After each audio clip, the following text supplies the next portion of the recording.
मी रत्नप्रभा साळवी घाटकोपर चिराग नगरमधून बोलत आहे. आझाद नगर मैदानामधून बोलत आहे. मी अण्णाभाऊ साठे स्मारकसाठी नाही बोलत नाही आहे. मला चिराग नगरमध्ये राहत्या जागी आम्हाला घर मिळालं पाहिजे आणि अण्णाभाऊ साठेंचा मोठा पुतळा झाला पाहिजे. त्याच ठिकाणी आम्हाला सर्व रहिवाशांना, चिराग नगरच्या रहिवाशांना, आज आम्ही 40, 50, 60, 90 वर्ष होत आलेली आहे. चौथी पिढी आहे आम्ही इथेच आम्हाला घर मिळालं पाहिजे ही आम्ही मागणी अण्णाभाऊ साठे सरकारकडे मागणी करत आहोत की आम्हाला आमच्या जागेवरच मिळालं आणि आम्ही यांच्या मोहन वामन कांबळे यांच्यासोबत लढायला तयार आहोत आणि आम्हाला आमच्याच ठिकाणी जागा मिळाली पाहिजे.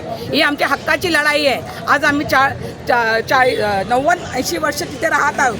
आम्हाला कुठल्याही गोष्टीचा त्रास होत नव्हता, पण आता या ठिकाणी आम्हाला तिथंच देवा एवढीच आमची इच्छा आहे आणि आम्ही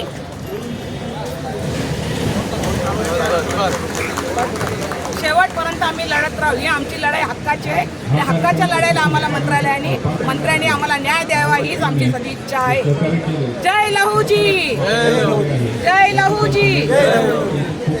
लोकशाहीर अण्णाभाऊ साठेंचा, लोकशाहीर अण्णाभाऊ साठेंचा, बाबासाहेब आंबेडकरांचा, छत्रपती शिवाजी महाराजांचा. जय शिवाजी.